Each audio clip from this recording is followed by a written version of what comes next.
Sanjita, Yes, ma'am. Chandrika, Shilpi, Yes, ma'am. Kishore,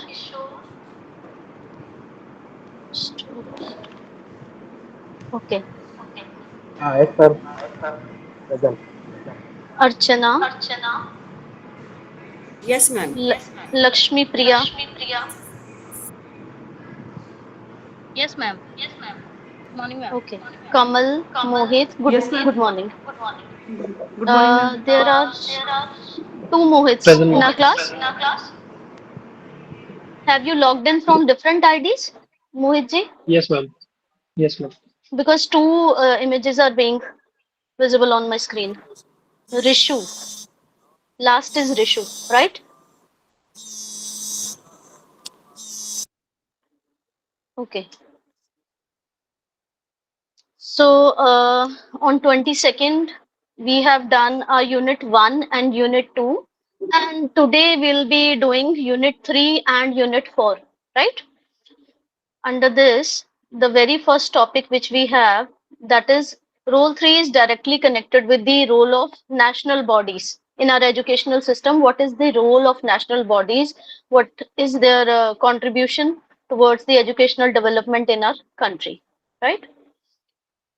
The very first is this. I've already mentioned that before 1976, education was the solely responsibility of states. This we have done in Unit 1 and 2, and now it is in the concurrent list, and it is the responsibility of state as well as the central government. Post amendment, the union government took on a larger role in ensuring national standards. So, what was their main concern? That we have to improve the national standards and quality of education. And whenever we talk about standard, it include monitoring and studying the country's educational need. What are the requirements of the country? And the very important part would be monitoring of the system, whether funds being provided to the educational institutions are being utilized at the appropriate level or not, whether they are reaching to the grassroots levels or not, right? The states continued their primary role in education, but now with the support of central government. This we have already done in the previous class also. We have discussed this. Next, the central government became pivotal in developing and overseeing educational policies and programs like NPE 1986 and its updated program of action, that was POA, in 1992. Several governing bodies were established to regulate and maintain standards across the educational system, which we have already discussed in our previous class, that there are many supervisory bodies in our country which are there to regulate and to implement the different policies at the state level and the grassroots level, right? This much was clear to you? Yes, kindly acknowledge.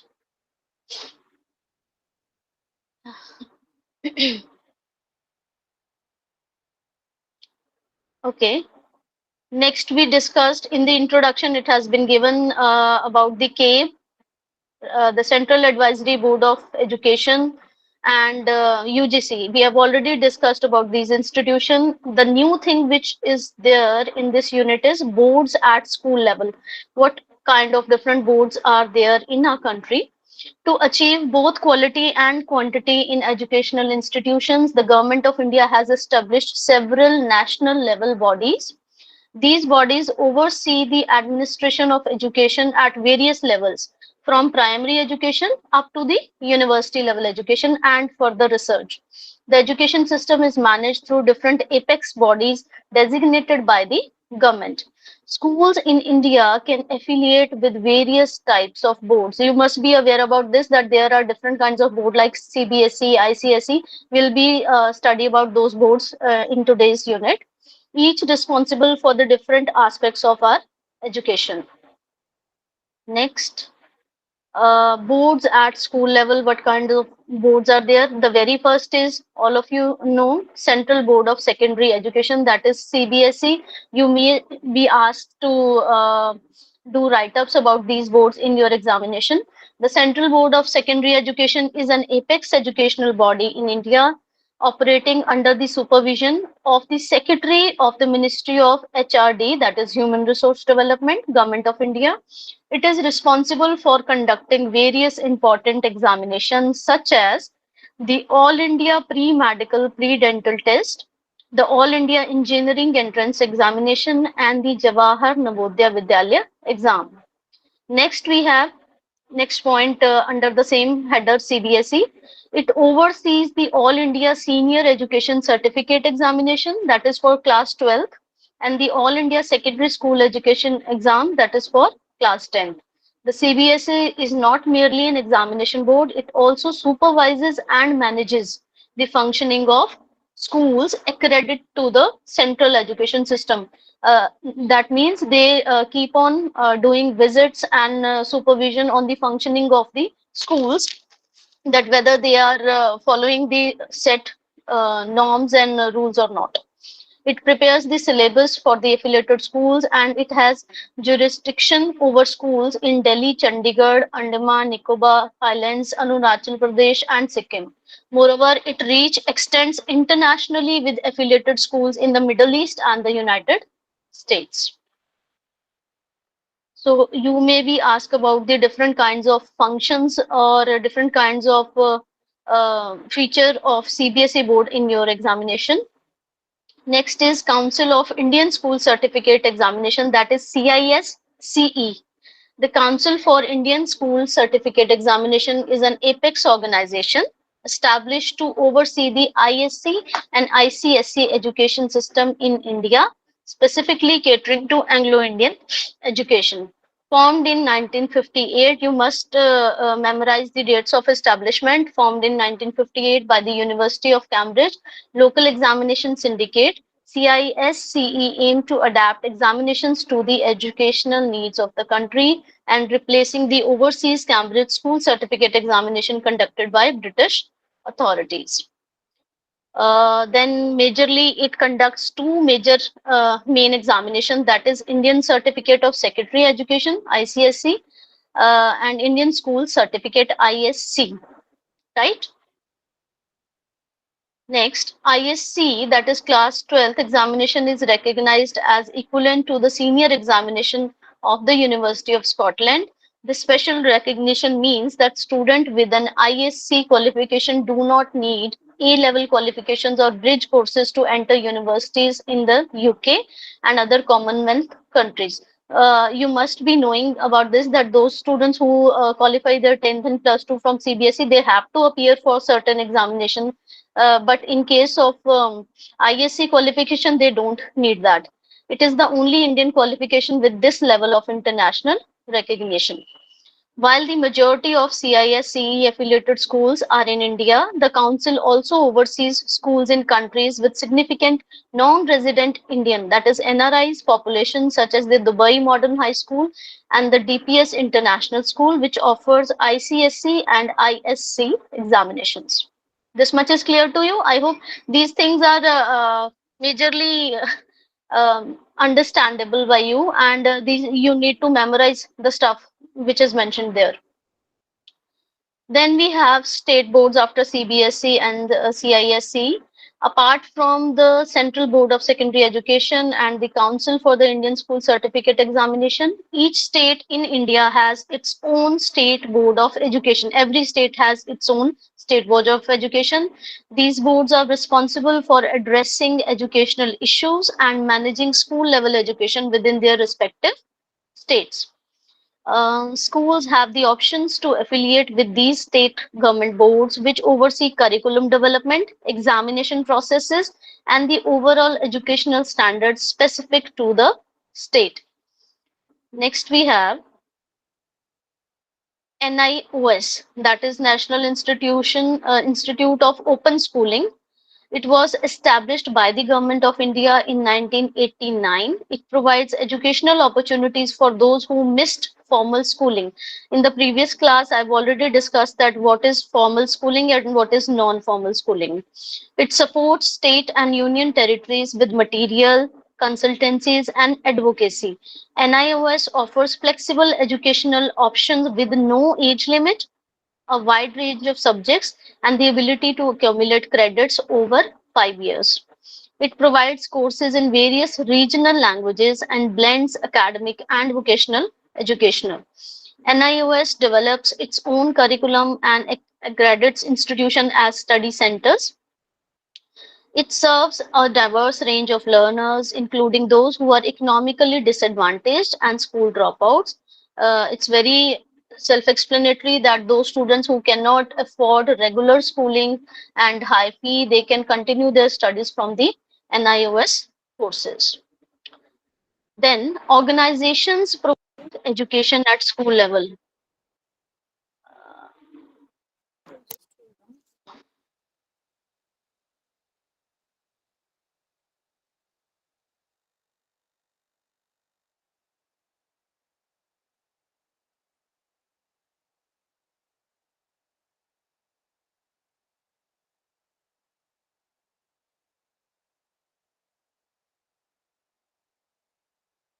Okay. The second main topic under this unit is organizations providing education at school level. What are the different organizations? In addition to the different boards of education, there are certain other institutions which provide education at the school level and cater to certain specific target groups. These are Central Tibetan School Administration. It is an autonomous organization under the Ministry of HRD, Government of India, established in 1961. Its major objective is to establish, manage, and assist schools for Tibetan children in India while preserving their culture and heritage.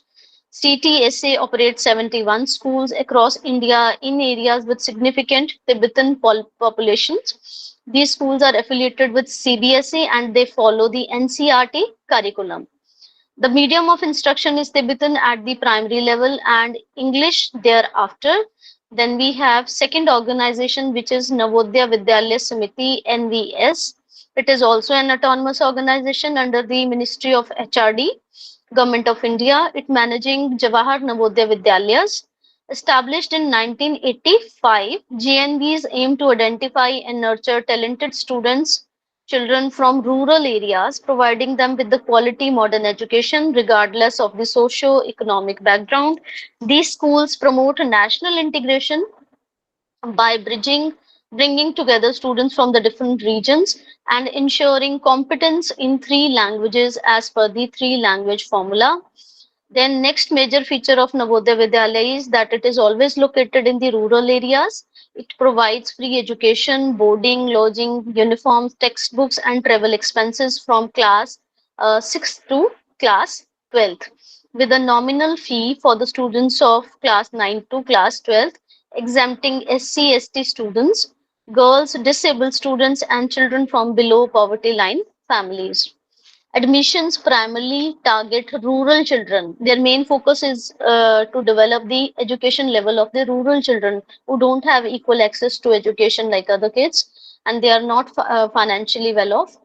With reservations for SC, ST student girls and disabled children, GNVs implement a migration system for inter-regional student exchange to foster national unity. Then the next point is each school is affiliated with CBSE. All the JNVs are affiliated with CBSE and it emphasizes holistic development overseen by 8 regional offices across India. Okay, I have a query for you. What is holistic development? I think you all must be aware about it because otherwise if we don't interact it would be quite monotonous to explain the things. Kindly interact. What do you understand by the term holistic development? Yes, Kamal has said all round development. Any other in the class? Anyone else? Can you please elaborate? It's a development both as well as socio as well Sorry, as sir, economic. your voice is not audible to me. It's just development in socio and also in economic, socio-economical as well as literacy development. Yes, yes. That was the answer I was expecting. Development of cognitive and non-cognitive skills, Kamal has mentioned. Thank you so much. So it takes care of the holistic development of the students across India. Next answer I'm getting, child's intellectual, mental, physical, and emotional needs. Yes, thank you so much for your responses. Next we have Kendriya Vidyalaya Sangathan, that is KVS. It is a premier organization in India that administers the Kendriya Vidyalayas, central schools, since its inception in 1965. Kendriya Vidyalayas have become centers of excellence in secondary and senior secondary education, promoting national integration and a sense of Indianness among students, while ensuring their holistic development and academic and excellence. So what we are getting from this point is that they try to develop a sense of belongingness among the students, that they belong to this nation and they must have a sense of respect towards their rules and their protocols. KVS has a four-fold mission to cater to the educational needs of children of transferable central government schools employees, including defense and paramilitary personnel, by providing a common educational program to pursue excellence and set the pace in school education, then to initiate and promote experimentation and innovations in education in collaboration with the bodies like CBSE, NCRT, and to develop the spirit of national integration and instill a sense of Indianness among children. So there is a term that is experiential learning. What is that, dear students? What is experiential learning? Yes, nowadays schools are focusing on this method of teaching. Students go through a real time experience of a particular thing. Supposing it is a electric and electronics education, they go through the experiential learning about how to fix the switch, or maybe how the power is connected, and so on. Yes, ma'am. Yes, yes. Thank you so much, Archana ji. So experiential learning takes care of that students must involve all the senses of his in the learning process. Then institutions catering to school level programs. National Bal Bhavan. Bal Bhavan, an autonomous body under the Ministry of Human Resource Development, Government of India, it was established to develop the overall personalities of children across all stratas, regardless of caste, creed, religion, and gender. So, National Bal Bhavan focuses on the grooming of overall personality of the children. It supplements formal education by fostering learning through playway methods and in natural environments. So their main focus is on the experiential learning. The vision is to cultivate creative thinking among children through non-formal educational activities, instilling confidence, self-reliance, a secular attitude, an unbiased attitude, and love for values also, thereby strengthening the nation.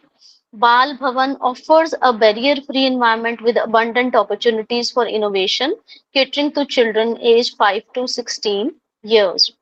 The Science Education Central of Bal Bhavan comprises 8 highly resourceful sections, including astronomy, animal and fish corner, aero modeling, computers, how and why, radio and electronics, and environmental education. So it has majorly 8 highly resourceful sections under this body. These sections provide opportunities for self-discovery, self-expression, and experimentation. Additionally, Jawahar Bal Bhavan at Village Mandi and 52 Bal Kendras actively promote the mission of Bal Bhavan across the country. The institution publishes a newsletter also that is called, that newsletter titles Sulaksha, dedicated to the environmental issues. Bal Bhavan encourages hands-on activities such as art and craft, provide children with a platform to freely express their thoughts through painting, clay modeling, handicrafts, woodcraft, needlecraft, stitchery, bookbinding, weaving, and other integrated activities. Through these activities, Bal Bhavan aims to nurture creativity and holistic development among the children. So this was all the functions of Bal Bhavan, National Bal Bhavan. Next body is NCRT. The National Council of Educational Research and Training is a key organization offering guidance to the central and the state governments on academic matters related to school education. It provides academic and technical support through various units like the National Institution of Education, Central Institution of Educational Technology, Pandit Sundarlal Sharma Central Institution of Vocational Education, and regional institution of education located across India. The NCRT also undertakes the following programs and activities. It takes care of these programs like research, development, training, extension, publication, and dissemination of the information, and last, exchange programs. Next, we have government bodies at higher educational level. Under this, we have almost 15 bodies. The very first is again UGC. UGC we have done. So I'll be giving you a brief idea again that UGC takes care of the research and development in the nation, and their main focus is to develop the research part, and for that reason they provides funds also to the research scholars and to the faculty involved in the different research projects. Under the Indian Constitution, education is a shared responsibility between the central and the state governments that we have discussed. To fulfill this provision, the University Grant Commission was established as a body mandated to regulate academic standards and provide funding. And furthermore, the National Assessment and Accreditation Council, NAC, operates under the UGC's umbrella, and it assists in maintaining quality through the accreditation procedure for universities. NAC's role is very crucial in ensuring that educational institution meet specified quality standards, thereby enhancing the overall quality of the higher education in India. So you can mention about NAC under the heading of UGC. Next, we have Association of Indian Universities, that is AIU. It is based in Delhi, and it is responsible for evaluating courses, syllabi, standards, and credits of foreign universities to equate them with various courses offered by our own country, our Indian universities. Comprising the vice chancellors of member universities, the AIU coordinates the work of universities. It establishes equivalence between the degrees awarded by the Indian and foreign universities, conduct research on university development. It organizes training programs for administrators also. Those who are running the institutions, it develops courses for them also. It develops databases on higher education, and it represents universities in national and international forums. The AIU primarily focus on recognizing degrees, diplomas awarded by accredited universities in India and abroad for admission to higher courses at Indian universities.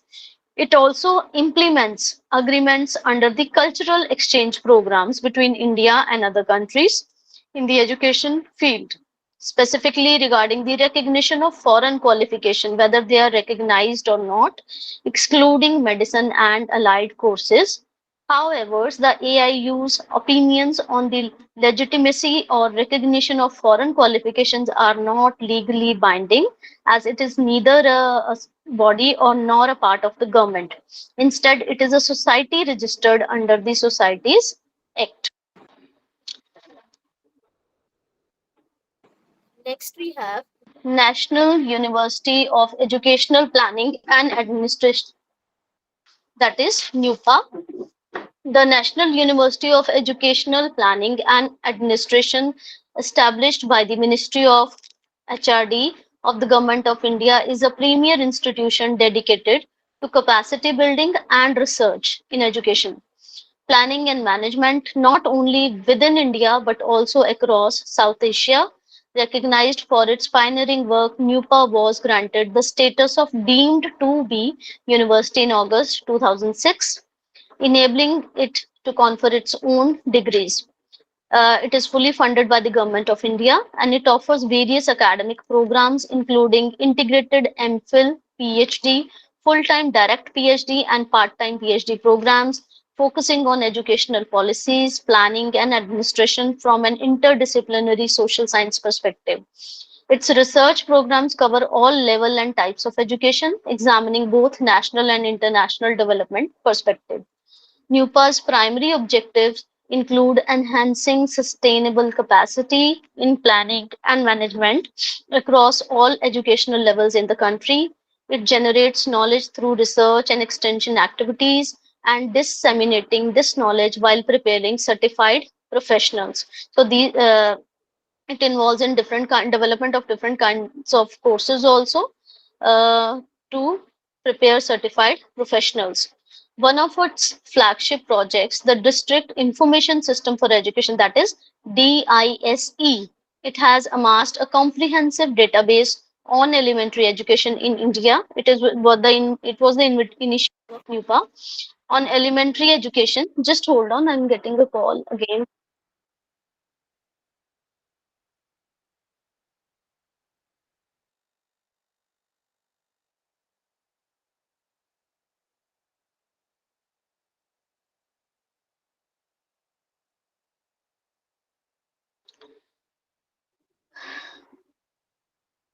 Hanji. So it has amassed a comprehensive database on elementary education in India, supported by MHRD and UNICEF. DISE stands as a testament to NUPA's commitment to informed educational policy making and administration. After NUPA, we have CSIR, that is Council for Scientific and Industrial Research, as it is quite clear from the name of this body that it focuses on the scientific development and the industrial research being held in the country. It was established in 1942. It is an autonomous council and the premier organization for industrial research, industry-based research. To this and the council carries out researches as well as sponsors research to accelerate industrial development in the country. It also undertakes contract-based research and development for the industry. The CSIR has 39 national laboratories and institutes which specialize in different areas of industrial research. There are an additional 47 extension centers of the CSIR across India. Next, we have ICSSR, which is Indian Council for Social Science Research. So it focuses on the research and innovation being taking place under the social sciences, the subject of social sciences. ICSSR, constituted in 1969, it is entrusted with the responsibility of the development of social science disciplines.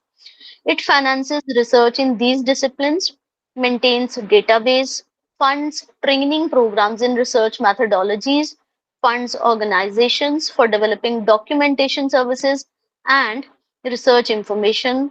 It funds, organizes visits from abroad also. It conducts seminars, workshops, and conferences also.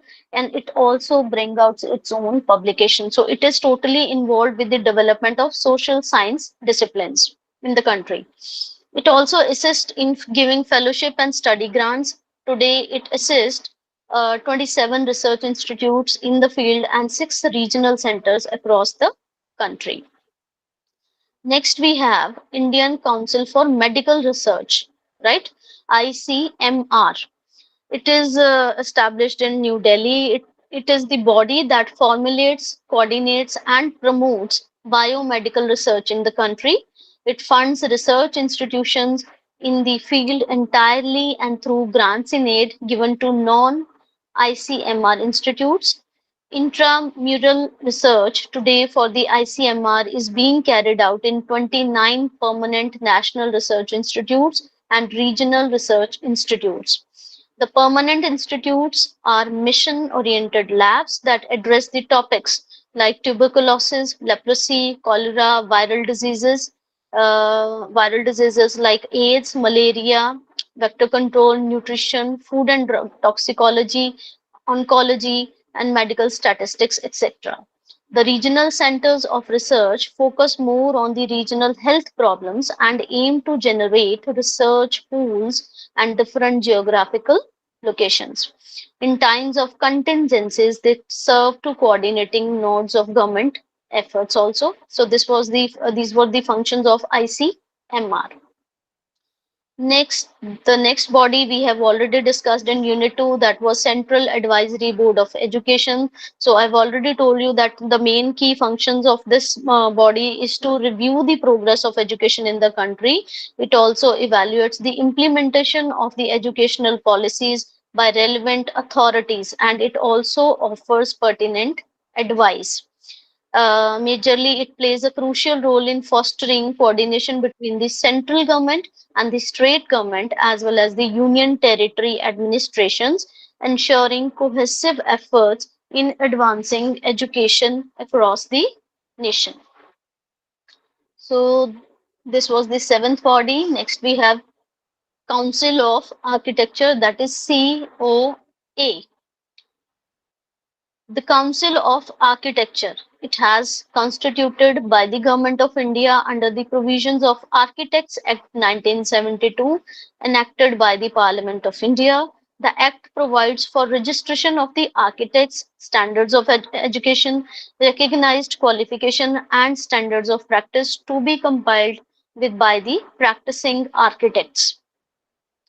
The Council of Architects is charged with the responsibility to regulate the education and practice of professionals throughout India, besides maintaining the registers of the architects. Next, we have ICST, that is Institute of Company Secretariats of India. In 1960, the Company Law Board initiated a course in company secretariatship, leading to a government diploma.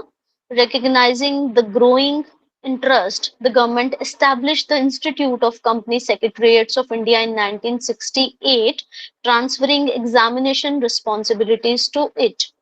In 1981, the institute gained statutory status under the Company Secretariats Act 1980, aiming to develop and regulate the profession.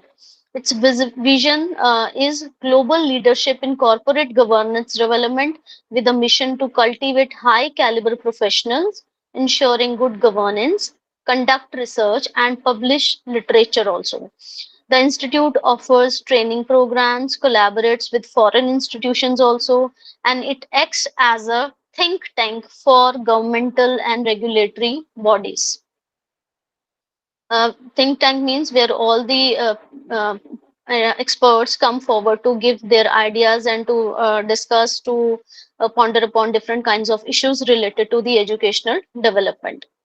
Then we have Department of Information Technology, DIT. The Department of Information Technology under the Ministry of Communications and Information Technology, Government of India, it aims to propel India into a global information technology superpower and a leader in the age of information revolution. It seeks to extend the benefits of electronics to all sphere of life while nurturing the Indian electronic industry as a global player. Key areas of focus include facilitating e-governance adoption, increasing PC and internet penetration, and developing local languages in it. Within the DIT, the controller of certifying authorities, that is known as CCA, it oversees the issuance of digital signature certificates for electronic authentication, maintaining the national repository of digital certificates also, which is very famous, known as NRDC. Next, the National Informatics Center, NIC, part of the DIT, provides network backbone and e-governance support to the various governmental bodies. NIC offers a range of ICT services, that is Information and Communication Technology services, including nationwide communication networks for decentralized planning and improved government services. It collaborates closely with central, state, and district administration to implement IT projects across different sectors, ensuring access to the latest technology and facilitating online services such as examination results. So whatever we are using in a technology, we're optimally utilize technology for our educational development. The whole responsibility comes on the Department of Information Technology, that is DIT. Next, we have State Councils of Higher Education, that is SCHE. Following the national policy on education, respective state governments have established State Council of Higher Education, that is SCH. These councils prepare coordinated programs of development of higher education in each state. In order to understand the role of state councils of higher education, let's go through the case study of Andhra Pradesh Council of Higher Education, which is the first of its kind. But we don't need to discuss the case study here. You will get your study material and you can go through it. The major role of this State Council of Higher Education to discuss the issues and problems of the educational development of state and then ponder upon the different ideas and solutions for that. Next, we have National Commission for Minority Educational Institution, that is NCMEI. It has been established through an Act of Parliament in 2004. It provides inter alia for the right of minority educational institution to seek affiliation to any university of their own choice, provided the relevant law under which such universities are created allows such affiliation. So the major aim of establishing this body, National Commission for Minority Educational Institution, to take care of the education level and access to education of the minority groups. It also seeks to overcome problems faced by the minorities, what kind of issues they face in seeking no objection certificate, NOCs, for establishing educational institution of their own choice. Disputes relating to the minority status of educational institution are also to be resolved by the Commission. TII-US for the first time, Article 30 of the Constitution, which gives minorities. Article 30 says it gives right to the minorities to establish and administer their own educational institution of their own choice. It is being effectively implemented through the NCMEI Act. Next we have, it's now we are coming to the 13th body which is there in a country, Institute of Cost and Works Accountants of India, ICWAI. It is India's sole recognized body professional organization focusing solely on the cost and management accountancy. It provides education, conducts qualifying exams, and regulates the profession.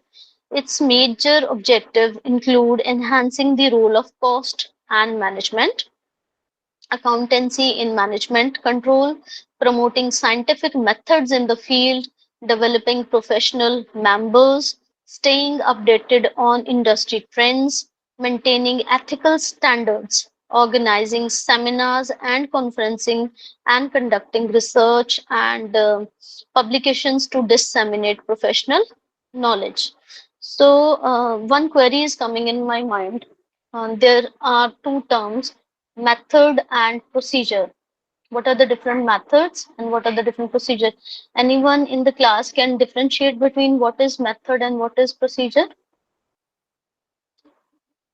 Yes. Anyone? Which is the broader term?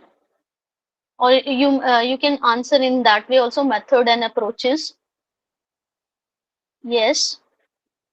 If anyone, Hanji Shilpi ji, you want to answer? Um, Method means a particular way to doing something, and Yes. the procedure Approach. as a stepwise action to implement a method. Very right. And there is one more term like approach. What is approach actually?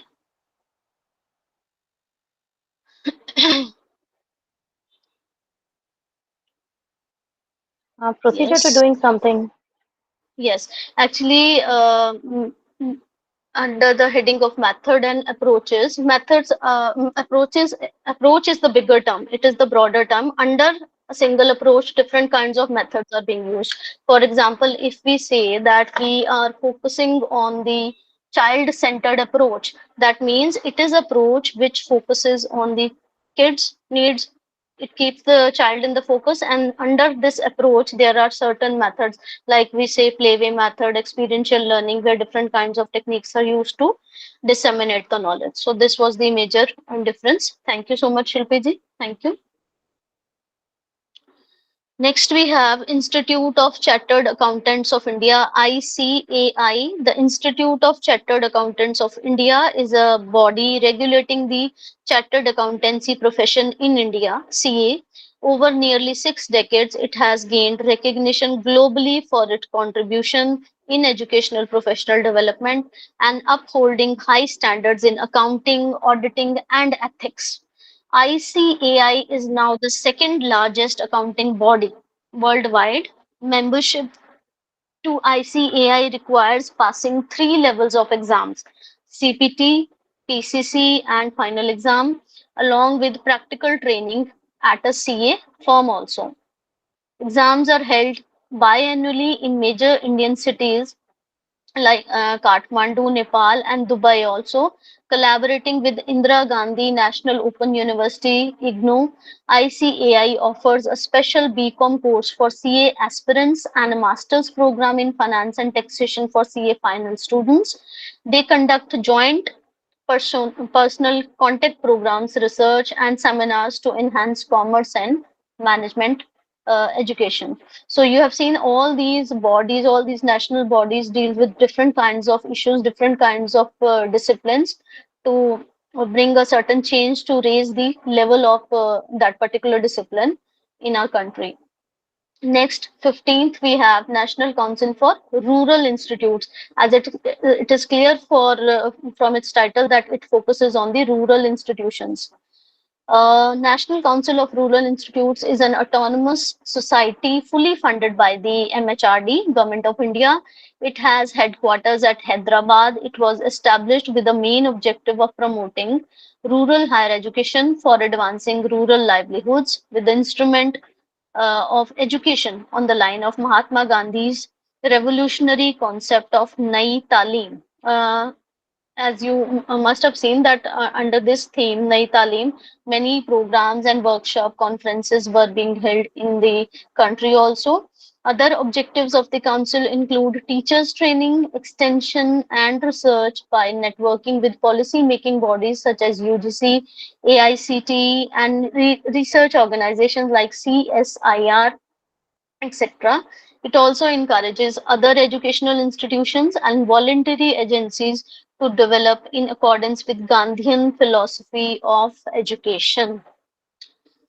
Next, we have professional councils for quality at higher education level. Now, we would be talking about the professional councils for quality at higher education level. Quality serves as the cornerstone for infrastructure. Whenever we talk about the quality of education, it has certain factors which affect the quality, like infrastructure, curriculum, human resources, and research, along with the establishment of centers of excellence in the education. Affiliation with and examination by a recognized body is also mandatory for schools at secondary and senior secondary levels, as well as institutions offering higher education program. Indian institution must be recognized by the appropriate national level bodies established by the Government of India to comply with quality standards. Um, Accreditation for universities is compulsory by law unless created through an act of parliament, ensuring validity for academic and employment purposes. Currently, India operates two government-run accreditation bodies. There are two bodies: the National Board for Accreditation, that is NBA, under the All India Council for Technical Education, and the National Assessment and Accreditation Council, which we talked about, NAC, an autonomous entity. The various professional councils that are responsible for recognition of courses, promotion of professional institution, and providing grants to undergraduate programs and various awards. So now we would be talking about the professional council. First, we have AICTE. It was established in 1987. It ensures the proper planning, coordinating development, and regulation of technical education in India, covering fields like engineering. Its main focus on these streams: engineering, management, architecture.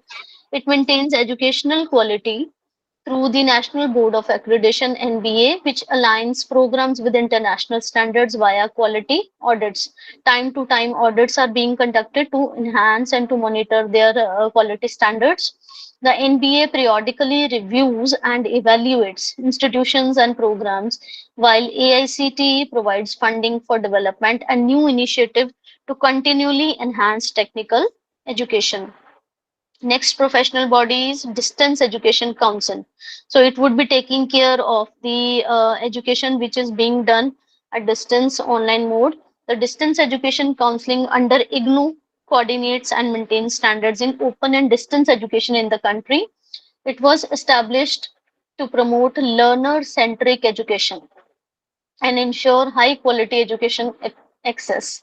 It encourages the establishment of open universities in the country and distance education institutes. It provides financial and academic support and sets norm for admission, evaluation, and certification. It assesses and accredits institutions, promotes technology use, and it also supports sharing resource among institutions. DEC also fosters research, innovation, and training in ODL system, that is development learning systems, and maintains databases of the related institution and educators. Then we have ICAR, which is directly dealing with the agricultural research in the country. So it is an organization under the Ministry of Agricultural Department of Research and Education. Its activities span crop sciences, horticulture, natural resource management, agriculture engineering, animal sciences, fisheries, and agricultural extension. It has played a key role in establishing and expanding agricultural universities. It also conducts the All India Agriculture Entrance Examination, reserving 15% of the seats in all undergraduate agriculture and allied courses in Indian agriculture universities. Next, we have very important Bar Council of India, that is BCI. The Bar Council of India is an autonomous body that governs legal institutions in the country, including regional bar councils, law colleges, and law institutions. Established under the Advocates Act 1961, the BCI's duties include setting standards for the professional conduct and legal education, enrolling advocates, and enforcing discipline through state bar councils. The BCI has appellable jurisdiction and functions are a corporate body with the power to acquire property and contract. It promotes legal education, it recognizing law degrees for advocate enrollments, it conducts seminars, publishes papers, research journals, legal journals, and recognizes foreign law qualification. It also funds welfare schemes for advocates and establishes law libraries. Next, we have NAC, which is very important from examination point of view. It was established by the UGC in 1992. It assesses and accredits higher learning institution in India, excluding those offering technical education, which is overseen by the NBA and AICTE. It was formed following recommendation from the National Policy on Education 1986, which highlighted the declining quality of higher education. NAC's key tasks include periodic assessment and accreditation of the institutions, promoting quality in the teaching, learning, and research, encouraging self evaluation and innovation, and conducting quality related research and training. Accreditation by NAC is voluntary, it is completely voluntary. Next, we have NCTE, which is directly dealing with the teacher education programs in the country. It was established in 1973 as an advisory body for teacher education. Following the NPE 1986, it becomes the body on August 17, 1995, under the NCTE Act of 1993. Its headquarters is in New Delhi, and it has regional committees in Bangalore, Bhopal, Bhubaneswar, and Jaipur also. The NCT aims for the coordinated development and regulation of teacher education across the country. It grants recognition to teacher training institutions and it oversees programs including research and training for teaching at various educational levels, as well as non-formal, part-time, adult, and distance education. Next, we have seventh body is Rehabilitation Council of India, that is RCI.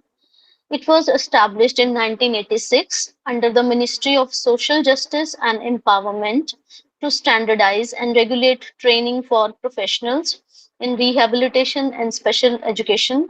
The RCI's objectives include regulating training policies, standardizing training courses, setting minimum qualification standards, and ensuring uniform standard across training institutions. So it directly deals with the training part, right? All the policies related to the trainings are under the control of Rehabilitation Council of India. It also recognizes various educational programs and qualifications. It promotes research and maintains a central rehabilitation register for the professionals. RCI also collaborates with organizations for continuing education, recognizing vocational rehabilitation centers as manpower development centers and registers personals working in these centers and national institutions. One of its main functions is to update training courses to ensure quality services for people with disabilities. Next, we have Medical Council of India, that is MCI. It was established in 1934 and it aims to maintain uniform standard for medical education at undergraduate and postgraduate levels. It recommends the recognition and de-recognition of medical qualifications from Indian and foreign institutions, handle the permanent or provisional registration of doctors with recognized medical qualifications, and manage reciprocity agreements with foreign countries regarding mutual recognition of medical qualifications, registration of additional qualifications, and the issuance of good standing certificates for doctors working abroad in Commonwealth countries. Next, again, it is related with the medical field, that is Pharmacy Council of India, PCI. PCI is a body governed by the Pharmacy Act 1948. It was enacted by the Indian Parliament. Its major objective include regulating the pharmacy education for pharmacists, registration under the Pharmacy Act, and regulating the profession and the practice of pharmacy. The PCI's function and duties consist of prescribing minimum educational standards for pharmacist qualification, framing education regulations for institutions seeking PCI's approval, ensuring uniform standards nationwide, inspecting pharmacy institution for compliance, approving pharmacy courses and examinations, withdrawing approval if standards are not met, approving foreign qualification, and maintaining a central register of pharmacists. So this is Pharmacy Council of India. Next we have 10th body is Indian Nursing Council, that is INC. So it is a body under the Ministry of Health and Family Welfare, Government of India, and it plays a vital role in standardizing nursing education and practice. Its primary function encompasses establishing and enforcing uniform standards of nursing education, recognizing nursing qualifications for registration and employment both domestically and internationally. It also approves the registration of Indian and foreign nurses with foreign qualifications. Additionally, the Council prescribes syllabi and regulations for nursing programs and possesses the authority to withdraw qualification recognition if institutions fail to meet the prescribed standards. Furthermore, it advises various stakeholders, including state nursing council and government bodies, on important matters pertaining to nursing education across the country. Next, we have Dental Council of India, that is DCI.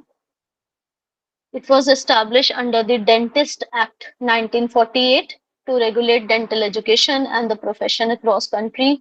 It is financed by the Ministry of Education and Family Welfare and local dental councils. The council's objectives include maintaining uniform standards of dental education in the country, regulate the curriculum for training dentists, dental hygienists, and dental mechanics. And it also oversees the standard of examination and the qualifications. Next, we have another branch of medicine, that is Central Council of Homeopathy, CCH. It was established in 1973.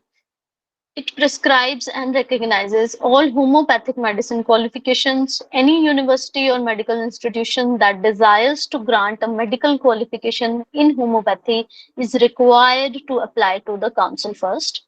The council is responsible for constitution and maintenance of a central register of homeopathy and for matters connected herewith.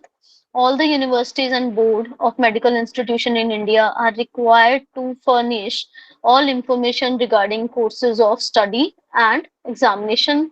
The council is empowered to appoint inspectors uh, at examinations and visitors to examine facilities. Next, we have Council of Architecture, COA. This is the 13th body we are talking about. Anyone wishing to practice as an architect in India must register with the Council of Architect, COA. Registration requires possessing the necessary qualifications as specified in the Architect X and completing education according to the COA's Minimum Standards of Architectural Education Regulations 1983.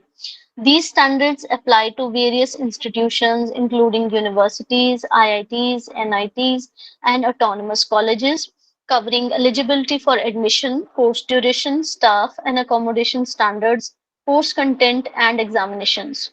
The COA ensures compliance with these standards through periodic inspections by expert committees.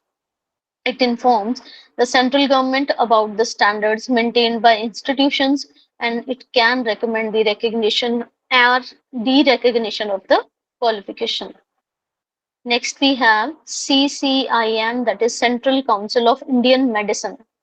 So it is a body established under the Indian Medicine Central Council Act 1970. Its major objective are to prescribe minimum standard of education in Indian systems of medicines. Now there are three systems of medicine in India: Ayurveda, Siddha, and Unani, etc. Advise the central government on the recognition of medical qualification, maintain and update a central register on Indian medicine, and set standards of professional conduct and ethics for practitioners. Since its establishment in 1971, the CCIM has developed and implemented various regulations, including curricula and syllabus for undergraduate and postgraduate programs. All colleges offering Indian system of medicine are now affiliated with various universities and follow the standards set by CCIM. Next, we have uh, Unit 4. Now let's take a break of 5 minutes and then we'll start with the Unit 4. I hope all these bodies are clear to you. Thank you. Let's take a break of 5 minutes only.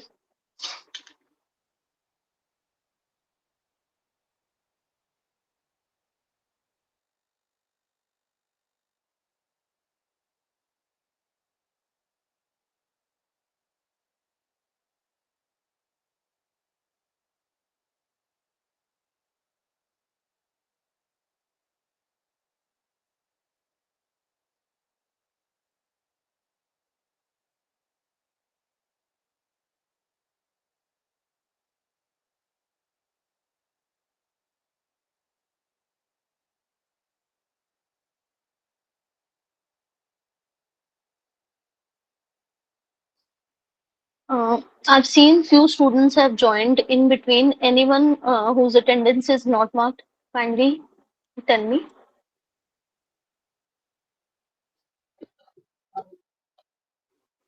Yes, Smita. Sunil Joseph. Hello. Anji, Smita ji, your attendance. Yes, ma'am. Very Sunil. good afternoon. Anji, Yes, ma'am. Sunil, Very good afternoon. Smita. Okay. Mahima is there. No, Mahima was there since start. Ma'am, mine also. Minusa. Okay, I've marked your attendance. Anyone else? Ma'am, But Jyotsna. Jyotsna. okay, okay. Lakshmi Just Jyotsna. Jyotsna. Lakshmi Jyotsna. Two Jyotsnas are there, ma'am. Okay, right. Ah. Barsa. Yes, ma'am. Barsa Bandita. Okay. Okay.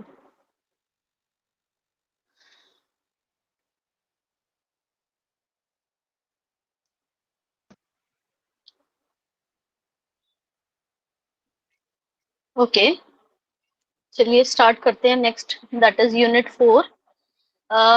Unit 3rd में we have discussed the different kinds of bodies which are involved in a country to uplift the level of education. And Unit 4, we are going to study about the coordination, networking, partnership, and linkages in a country, right? So I'm going to start with the Unit 4.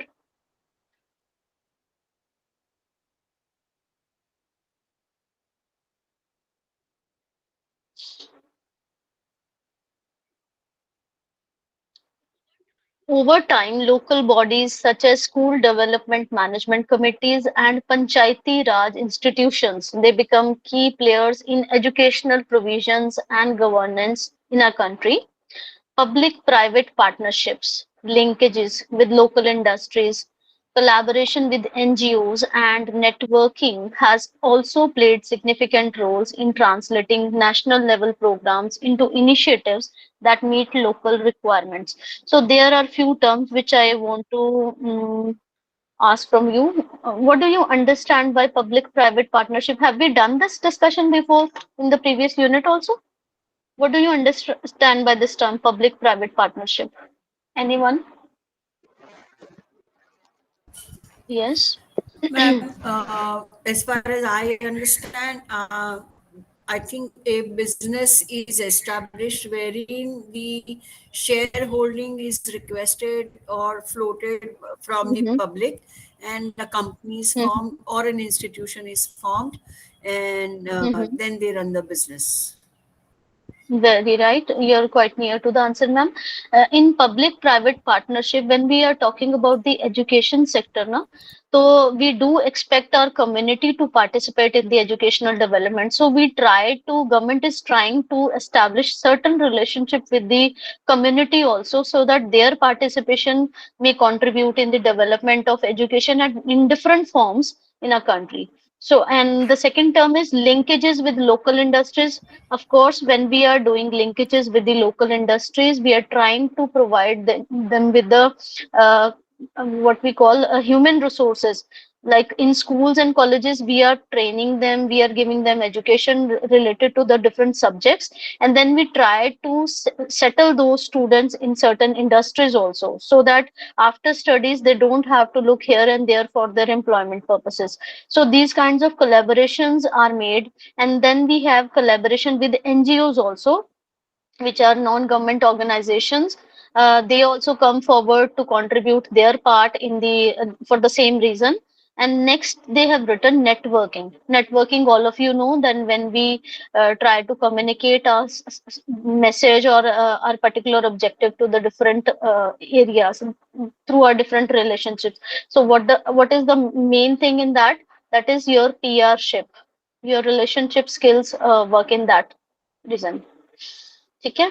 अब next इसमें क्या है, that is हमें यहाँ पे दिए गए हैं constitutional provisions and educational policy, role of state and centre for educational provisions. आप सबको पता है in our constitution different kinds of educational provisions are being given to take care of the different issues. So we are going to study about that. Let me just check what is there in your study material. See, constitutional provisions जो हैं, they play a major role in shaping the education in any country. The educational policy in India is shaped by a complex interplay between constitutional provisions and the rules of both the state and central governments. This framework ensures that education remains a shared responsibility, balancing national standards with regional needs. Here's an overview of the key constitutional provisions and the respective roles of the state and central government in educational provisions. Now I'm going to study the key constitutional provisions. First, the very first, which we have been discussing since Unit 1, that is 7th Schedule concurrent list, that education has been listed in the concurrent list. Next, we have Article 45, which is very important, directive principles of state policy. In your examination, may be asked to write about the different educational provisions given in our constitution. So these things you have to memorize, article number and what actually article is saying. It is originally mandated that states shall endeavor to provide free and compulsory education for children up to the age of 14 years within 10 years of the constitutional commencement. This directive underpins the fundamental goal of universal education. This is very important, article 45. Next, we have Article 21A, that is directly dealing with the right to education. It was introduced by the 86th Amendment Act 2002, and it makes sure that education is a fundamental right for children aged 6 to 14 years.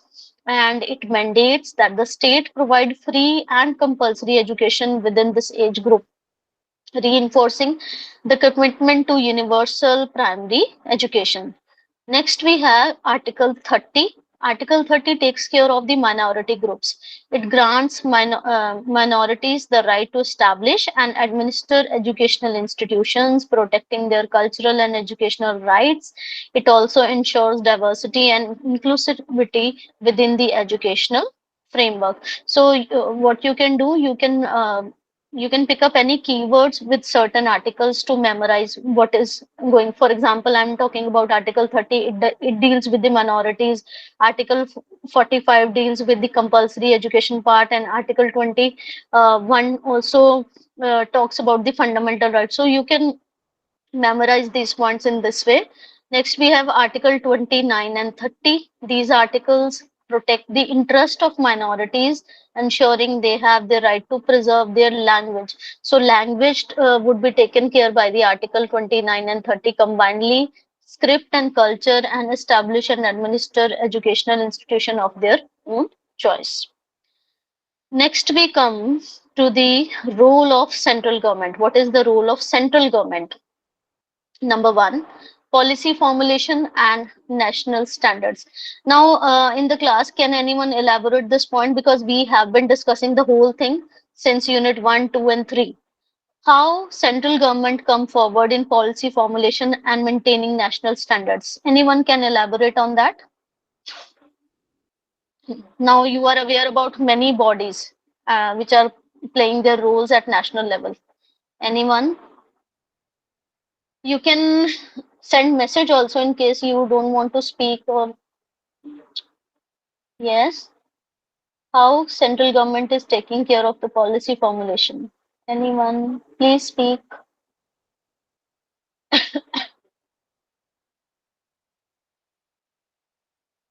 Are you there? Am I audible to you?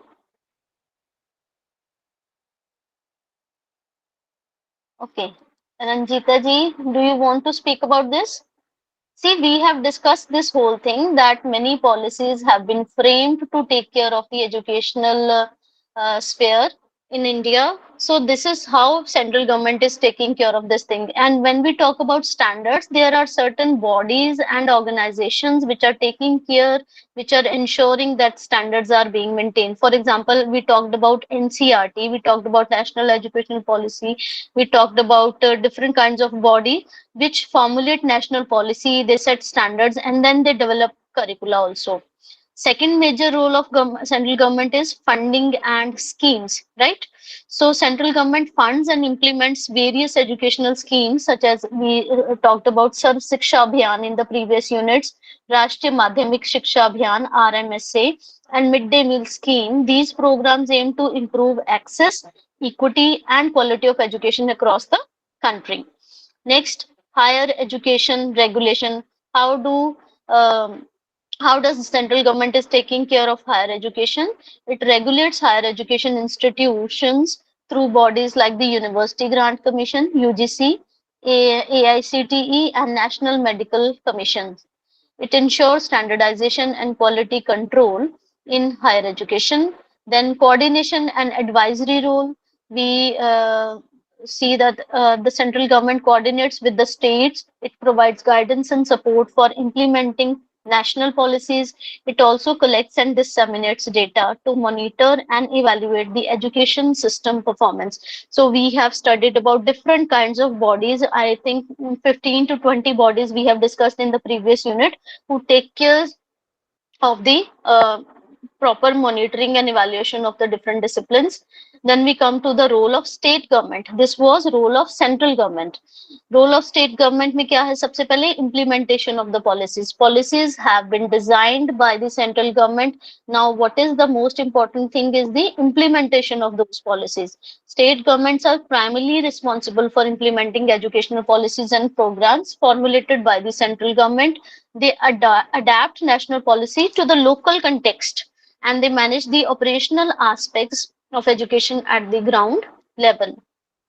Then school education management. The state manage elementary and secondary education, overseeing the administration of the schools, recruitment of the teachers, and maintenance of the infrastructure.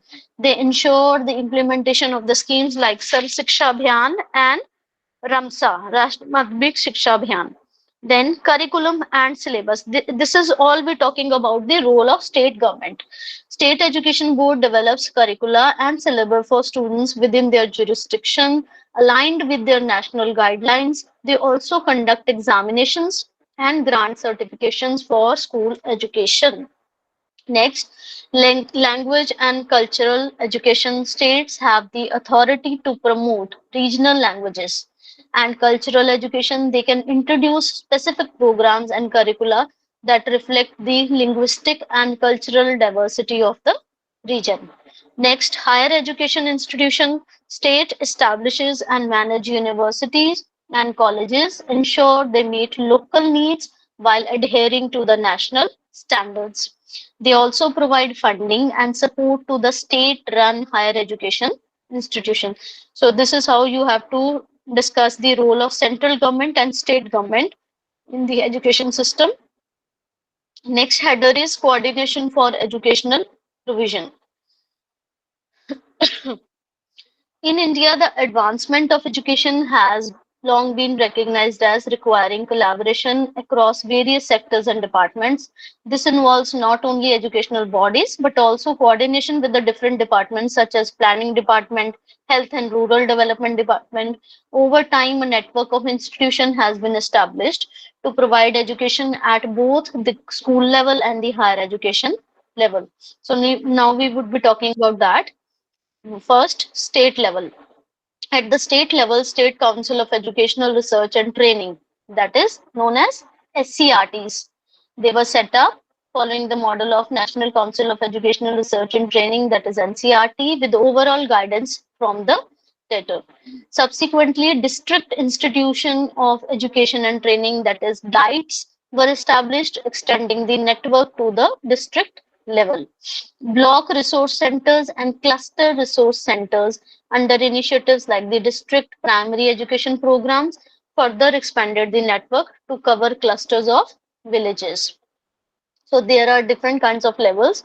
First, central level is coordination between the union government and the state government. It is facilitated by the which organization? Central Advisory Board of Education. So it takes care of the coordination between government and state government. The central government holds exclusive legislative power for coordinating and setting standards in higher education institutions, including research and technical education. It formulates major policies for higher education. It provides grants to the bodies like UGC, and it establishes central universities also. Then we talk about coordination for educational provisions. Professional councils, different bodies responsible for the coordination for educational provisions, for recognizing courses and promoting professional institutions. They also provide grants for the undergraduate programs and various awards. Examples of such councils, which we have already studied, there were so many councils we have studied, like Distance Education Council, Bar Council of India, all the councils which we have discussed in the unit 3. Next, collaboration, networking, linkages, and partnerships. In the realm of educational governance in India, collaboration, partnerships, and networking are important. Collaboration involves agreements between the two or more parties to work together towards a common goal on mutually acceptable terms. So, this is called collaboration when we do some agreement between the different parties, but our goal or our objective is common. Education being a significant social cause sees substantial collaborative efforts in the India. For instance, the National Institute of Open Schooling, that is NIOS, it has adopted a collaborative approach for delivering open basic education programs covering education levels equivalent to class 3rd, 5th, and 8th. NIOS learners enrolled in the basic education program are placed in accredited institutions established by the organization, such as NGOs and private schools accredited by NIOS. These accredited agencies assume responsibility for providing learning support to these students. Examinations are conducted locally by these agencies or organization. Upon completion, learner receive a joint certificate issued by both NIOS and the local agencies. This is an example of the collaborated work reflecting shared responsibility in the educational process. Such collaborative initiatives demonstrate the commitment to leveraging partnerships to advance educational objectives. Next. Uh, this was the example of collaboration, right? Now we would be talking about networking. In educational context, networking refers to a collaboration where numerous organizations or institutions join forces for a shared purpose. This concept finds an exemplary manifestation in the internet, a global network connecting countless computers worldwide. Through the internet, users can exchange information across diverse channels, accessing data from remote servers and computers while also contributing their own content to the network. We are able to download the information also, and we are able to upload the information also for the knowledge dissemination of the knowledge. The National Institution of Open Schooling exemplifies such networking in the education sector. Now I'm discussing an example. NIOS has established a vast network of accredited institutions known as study centers, right? Spanning the entire country. These institutions encompass entities from both government and non-government sectors, with the network continually expanding. Within this network, institution facilitating NIOS vocational courses are termed accredited vocational institution, AVIs उसे बोलते हैं हम, while those offering academic courses are designated as academic accredited institution, AAIs. AVIs and AAIs. AVIs deal with the vocational training and AAIs deals with the academic part. AVIs provide vocational courses in various fields contributing to the diverse educational offerings of NIOS. Moreover, forging partnerships with the state government and the nodal agencies holds significant promise for the future of open schooling initiatives. However, it is crucial to maintain vigilant oversight and scrutiny to ensure that prescribed instruction programs are executed with adherence to quality standards throughout the network. This ongoing monitoring helps safeguard the integrity and effectiveness of the educational transactions facilitated through networking arrangements. So this was the explanation of networking. Next, the networking in general has the following advantages. The very first advantage they have mentioned is togetherness. It gives a sense of belongingness and professional brotherhood. This also gives emotional and physical strength to the institution. Next, uniformity and credibility. The educational programs of the institutions bear uniformity as they all follow a common standardized curriculum. Affiliation, accreditation with a national institution like NIOS also gives them credibility, and it gives them a secured umbrella.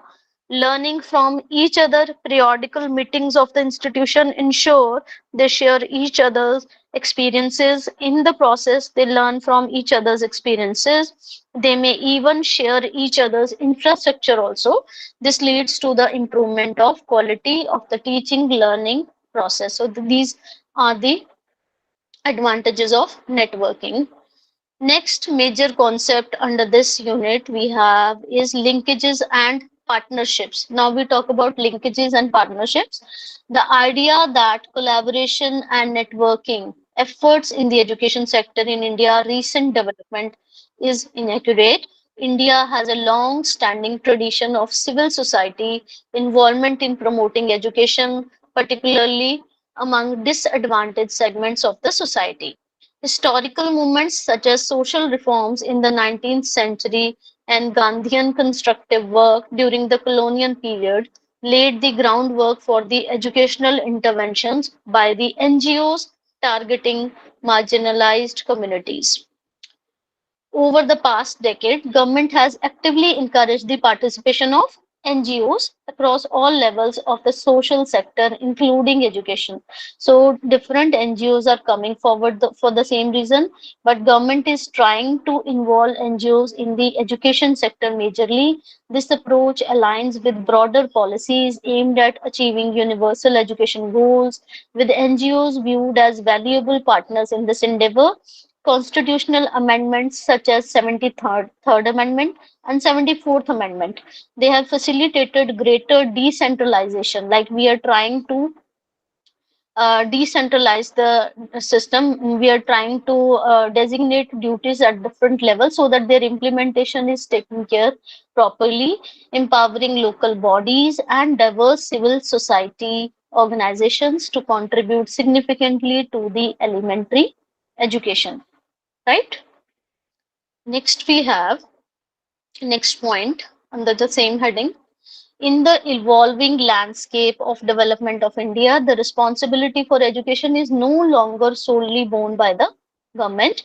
NGOs and the private sector are increasingly recognized as crucial partners in delivering education tailored to the local needs and the priorities, while the government and local bodies remain the primary providers of the basic education. NGOs play a definite role in promoting access and the quality education. Several factors. Now we are going to discuss the factors that have facilitated the emergence of networking and collaborative ventures in the educational governance. The very first factor, which is very important in linkages and partnership, is globalization. Global trends have encouraged collaboration and networking, fostering connections between various stakeholders in the education sector.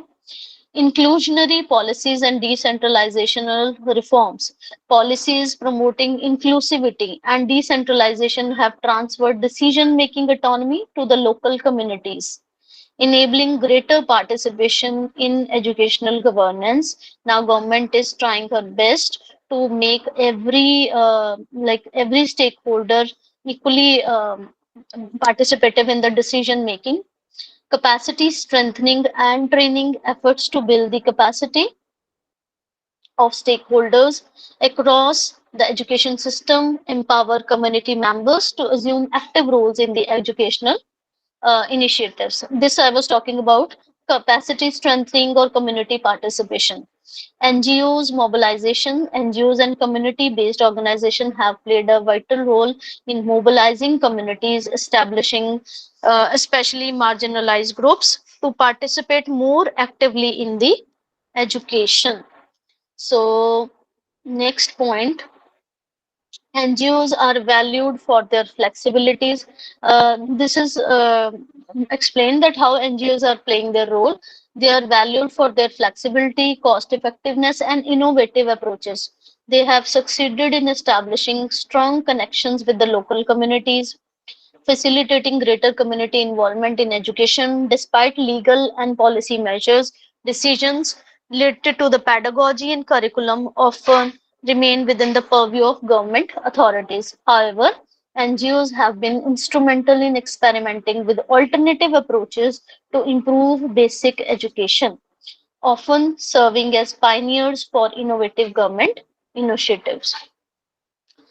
NGOs in India, they focus on range of areas within basic education, including community mobilization, literacy enhancement, quality improvement, teacher training, and infrastructure development. Their strategies provide valuable insight into governments of educational programs and community participation at the local level. Next.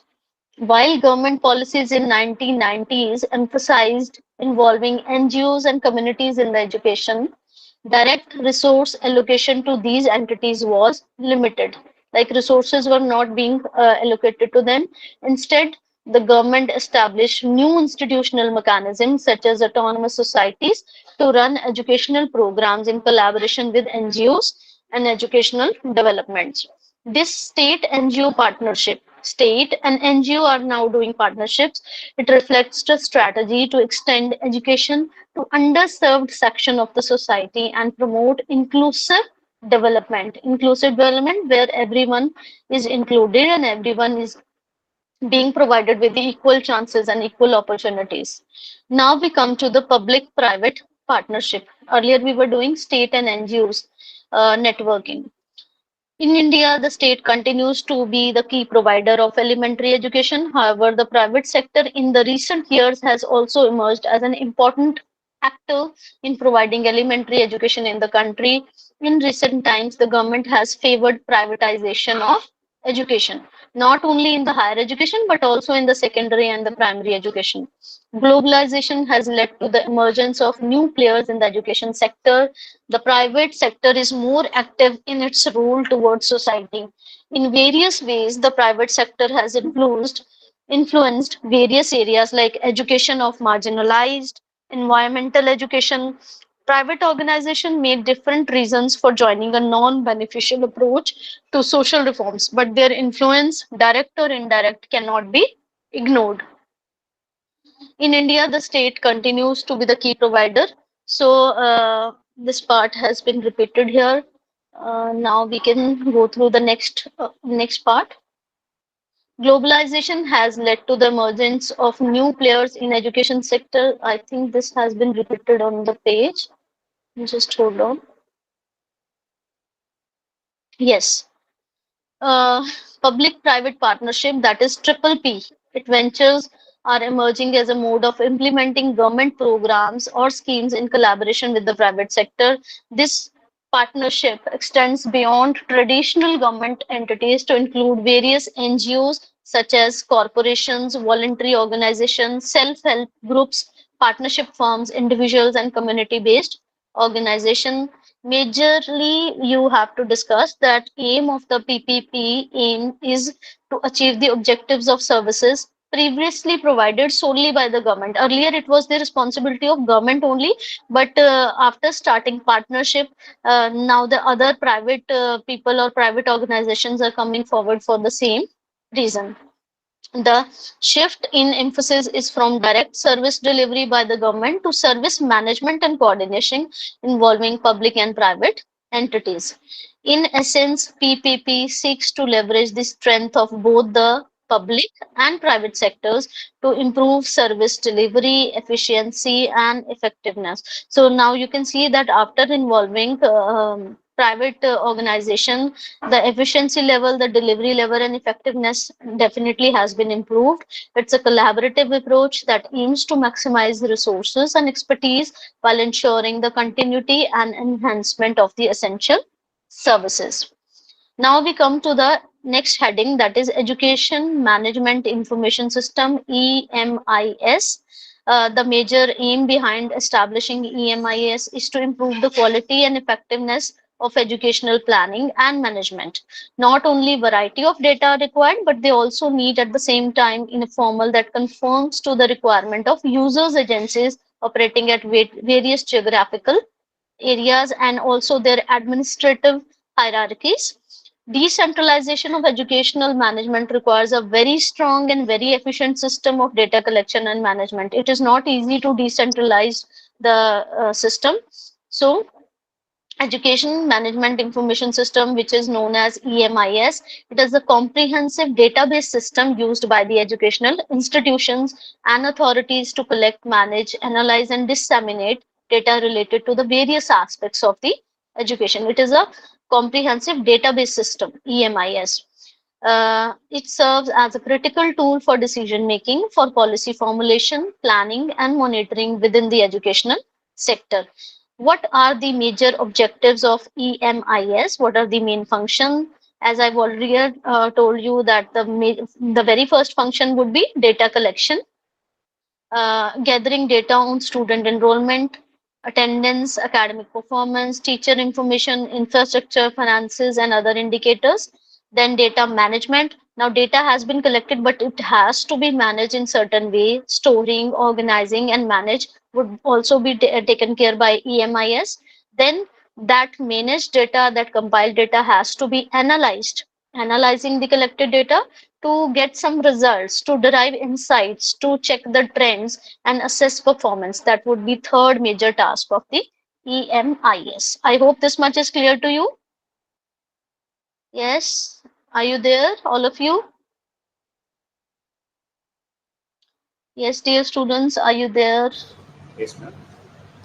Okay. Next main objective of EMIS. Thank you so much for your response. Next major objective is reporting. Once the data is collected, managed, and analyzed, the next major objective would be reporting, policy formulation and planning, monitoring and evaluation of that particular data. And on the basis of data analysis, we have to allocate the resources also. Resources means we have to allocate funds, personnel, infrastructure completely on the basis of data driven assessments of the needs and priorities, right? Now there are different kinds of agencies which are involved there in EMIS. I would be taking names also. The very first, the very important, that is MHRD, then NCRT, then NSSO, that is National Sample Survey Organization, and Census of India. These are the organizations which are involved. Besides this, International Institute for Population Studies involved. Educational Consultant India Limited is involved. Indian Market Research Bureau, IMRB, is also there. Then we studied about an NGO called Pratham, which was in Delhi, that is also involved in EMIS, because it conducts different kinds of surveys to estimate the out of school children learning levels and their educational aspects in the rural India. And last, I think, is Institute of Applied Manpower Research, right? So these are the organizations which are involved there. And the last, but not the least, you must be aware about the agencies that are involved in data collection. That is UGC and Indian Educational Statistic Research Institution, IASRI. These are the major agencies which are responsible for the collecting of statistics. Okay. Next we have DISE 2001 software. जिस तरीके से अभी हमने EMIS किया है, similarly DISE stands for the District Information System, right? So it do the same functions, and different agencies are involved, but the purpose is same, that it also covers the various aspects of the education, whether it is enrollment, whether it is teacher profile, whether we talk about educational outcomes. It completely take care of it, but at the district level. So this was all about the unit 4th. Thank you so much. Any other query? Anything you want to, one thing I missed, I want to tell you that school report cards are also released based on the DISC data. It providing both quantitative and qualitative information, like their quantitative measurements are also taken care, and their qualitative assessment is also being done. Can anyone give me idea about the how in the schools qualitative information is coming out on report cards? Yes. Yes. Quantitative means when we are just taking care of the marks attained by the students, but when we talk about quality, what does it indicates? Kindly share. Ma'am, generally, when we look at the holistic education system, we Mm-hmm. not only record the educational and the academic advancement of the student, but Yes. how he fares in physical education, other curricular activities, or maybe vocational activities conducted by the school. Also, Mm-hmm. the sports, then Mm-hmm. various kinds of cultural and semi-cultural competitions, interaction amongst the students, and how a student fares. So the report card normally has a holistic drafting, and Mm-hmm. each of the teacher is expected to record the overall development of a student, and ultimately either at the year end or at the semester end, when the report cards are given to parents, all the informations are summed up and recorded either in a graded forms or in the marks form. Generally it is in graded form, besides the marks. Thank you so much, Archana ji. You have enlightened us about the qualitative assessment of the students in a very, very elaborated manner. Thank you so much. Uh, and now, I think, nowadays, there is a ma'am, yes, feedback system is also one of the system by which we can get the very qualitative method. Supposingly, if we yes, are conducting the skill-based program or additional skill program for the student, and after that we will take in the feedback from the student, what they get and what they exactly take the outcome of that particular activity. That is also the way by which we can get the qualitative manner. yes. Thank you, Smita ji. Feedback is really important at the school level also, and nowadays we see in the colleges also we are taking feedback from parents also, from students also, about every single aspects of the education in different form of a questionnaire. So that really matters. And there is one more term which is popular is portfolio. What is that? Uh, Portfolio of the students are maintained by yeah, the that schools. is where, ma'am, we whatever participation the child has taken in, and any certificates received or any accreditations received, a portfolio is maintained, and either at the end of the term or maybe at the end of the entire education level, that is say, Mm-hmm. as long as the child is with the school, the portfolio is filed with the central repository, and then when the child leaves the school along with the school leaving certificate and all his certificates, all everything is handed over to the parents, so that Mm-hmm. he carries a entire achievement record with him.